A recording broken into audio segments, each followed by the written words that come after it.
어제 윤석열 국민의힘 대통령 후보가 김대중 전 대통령 노벨상 수상 기념식에 가서 연설을 했다는 소식이 언론에 나왔습니다. 어떻게 노벨상을 받았나요? 지상 최악의 인간 백정 비전시에 우리 동포를 300만을 굶겨 죽인 김정일이 이른바 고난의 행군으로 항장역 노동당 비서까지 망명을 하고 완전히 그냥 정권이 쓰러지기 일보 직전에 5억 달러라는 어마어마한 현금을 스위스 김정일 비밀 계좌를 통해서 보내서 성사시킨 정상회담이거든요. 그 심부름 역할을 지금 국정원장으로 앉아있는 박지원이가 해서 그것 때문에 감옥을 갔잖아요. 이런 국가 반역을 저지른 대가로 김정은이가 선심 쓰듯이 정상회담을 해준 겁니다. 그리고 5년 내내 현물로 보낸 거는 얼마인지 계산도 지금 제가 되지 않는데 5억 달러가 얼마나 큰 돈인지 여러분 아시면 아마 입이 딱 벌어질 텐데요. 우리가 박정희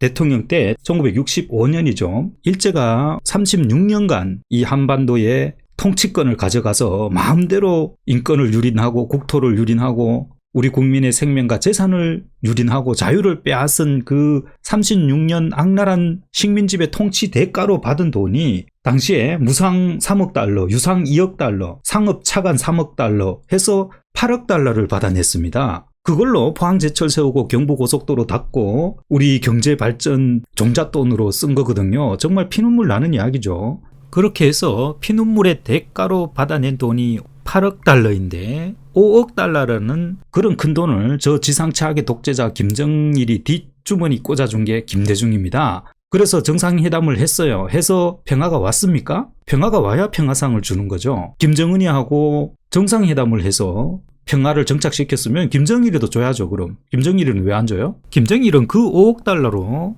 완전히 무너져 가던 정권을 되살리는 통치 자금으로 써서 주민들을 옥죄는 그런 자금으로 사용했을 뿐만 아니라 결정적으로 그 돈으로 핵무기를 개발해서 지금 우리가 핵을 머리맡에 이고 사는 이런 지경까지 왔잖아요. 그 돈 아니었으면 김정일은 핵무기는 고사하고 그냥 정권이 무너질 판이었잖아요. 그런데 평화를 정착시켰어요. 그 이후에 김정일이가 얼마나 많은 도발을 했습니까? 박왕자씨 피살, 천안함 폭침, 연평도 포격, 그것뿐만 아니고 북한 주민들은 70년, 80년 지금까지 계속 노예 상태로 신음하고 있고 수많은 사람이 정치범 수용소에서 굶어 죽고 맞아 죽고 있고 탈북 여성들이 성노예로 팔려가고 이런 지금 지상지옥을 연장시킬 수 있게 도와준 사람이 누굽니까? 그때 그 돈 아니었으면 김정은 정권이 이런 식으로 지금까지 3대 세습 독재를 유지할 수 있겠어요? 벌써 망했지. 그 정상회담 대가로 이룬 그 6.15 이른바 남북 합의서, 그 반역 문서, 반헌법적인 그런 반역 문서를 만들어서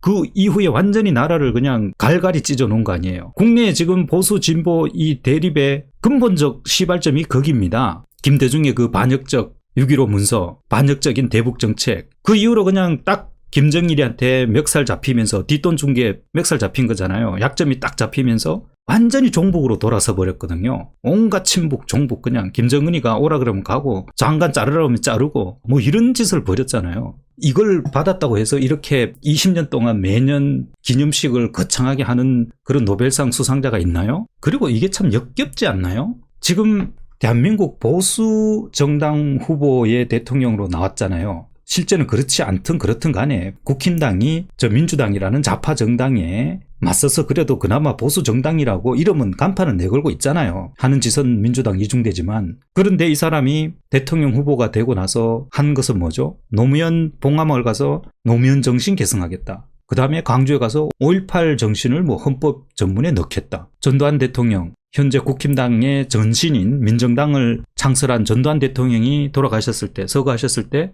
조화도 보내지 않았어요. 조화. 헌정 질서를 계승하고 국토를 수호하고 국민의 안전을 책임지겠다는 대통령이 되겠다는 사람이잖아요. 그런데 전직 대통령이 돌아가셨는데 조문은 고사하고 조화도 보내지 않았어요. 이 나라 헌정 질서를 계승하겠다는 대통령 후보가 전직 대통령이 돌아가셨는데 조문도 안 가고 조화도 보내지 않아요. 이런 기회주의자들이 지금 보수 정당의 후보라고 나섰고 그 밑에 전부 한자리 얻겠다고 구름같이 모여들어 있습니다. 수백 건의 역사책을 읽어봤지만 우리 역사에서 혹은 세계 역사에서 이렇게 비열하게 행동을 한 정치인들이 있는지, 하루아침에 이렇게 도덕과 정의의 개념이 손바닥 뒤집히듯이 이렇게 바뀐 그런 시대가 있는지, 사람이 있는지 아무리 찾아봐도 사례가 없어요. 이 윤석열 집단 외에, 여기 모인 한자리 하겠다고 모인 인간들 외에 자기를 정치하게 만들어준 자기 주군을 집어넣은 사람을, 이명박 박근혜 대통령, 그 밑에서 한 자리씩 해먹고 국회의원 해먹던 사람들이 어떻게 여기 가서 또 자리를 달라고 기웃거릴 수가 있나요? 저는 도저히 제가 살아온 그런 상식, 도덕관, 가치관으로는 이해가 안 돼요. 이해가. 아무리 이해를 하려고 해도 어떤 정신 상태면 그렇게 할 수 있는지, 저도 한번 이렇게 캠프에 와서 도와달라고 하면은 어제 했던 말 뒤집고 버선발로 쫓아가서 자리도 차지하고 그래야 되는데 저는 그게 안 돼요. 자, 이런 얘기를 했습니다. 이걸 제가 참 읽어야 되나요? 올해 망명과 감시와 탄압을 받았지만 한 번도 불의한 세력과 타협하지 않은 그야말로 행동하는 양심입니다. 한 번도 불의한 세력과 타협하지 않았어요? 행동하는 양심이었습니까? 김대중이가? 사형 판결 받았을 때 직접 구명탄원서 썼잖아요. 전두환한테. 정계 은퇴한다 했다가 뒤집기를 그냥 손바닥 뒤집듯이 하고, 현재 우리나라 유엔 국제기구가 인정하는 세계 10위권 경제 선진국으로 발전했다. 이렇게 우리나라가 발전할 수 있게 된 것은 누구보다 김대중 대통령의 공헌이 매우 크다고 생각한다. 아니, 음수사원이라고 했잖아요. 물을 마시면은 그 물이 어디서 나오는지 그 근원을 먼저 생각하라고 했잖아요. 김대중이가 물론 대통령이 5년이 있었으니까 뭔가를 했겠죠. 5년 동안 놀지는 않았을 거 아니에요. 근데 그 전에 세계 10위권의 경제 선진국으로 발돋움 시킨 거는 이승만 대통령부터 박정희, 전두환, 노태우 이런 대통령들의 공이 90%고 나머지 뭐 한 10% 정도 그것을 인계받아서 현상 유지를 한 게 그 이후에 이른바 민주화 대통령이로 하는 뭐 김영삼, 김대중 이런 사람인데, 그때부터는 사실상 대한민국이 거들나기 시작한 거죠. 성장의 토대는 그 전 대통령들이 마련한 거고, 국가의 존재 이유와 목표는 모든 국민이 평등하고 행복한 삶 생활을 할 수 있도록 하는 것에 있다. 그럼 왜 북한 주민들의 인권은 이렇게 무시를 하나요? 북한 주민은 헌법상 우리 국민이잖아요. 근데 왜 독재자한테 그렇게 한마디도 못하고 인권 문제를 한 번도 꺼내지 못하고 저렇게 70년, 80년을 그냥 노예 상태로 있도록 단 한 번의 관심도 가지지 않나요? 이렇게 인권에 관심이 많은 사람이 무슨 뭐 국민 기초생활보장 제도를 실시하고, 남이 들으면은 김대중이가 다 한 줄 알겠네요. 인권법, 양성평등법을 제정하고 국가인권위원회를 설립해서 모든 국민이 억압과 차별을 당하지 않는 자유와 평등의 인권국가가 되게 하셨다. 그래서 자기의 개인의 법 철학에 의해서 사형수를, 법에 명령하고 있는 사형을 집행하지 않아서 그냥 온 나라가 이렇게 피해자보다 가해자의 인권을 되찾기는 그런 나라가 됐잖아요, 지금. 개인의 법 철학 때문에 국가의 그런 사법 체계, 형법 체계가 작동되지 않게 만든 사람 아니에요. 뒤에는 읽기가 싫어서 그만 일단 방송을 마치겠습니다.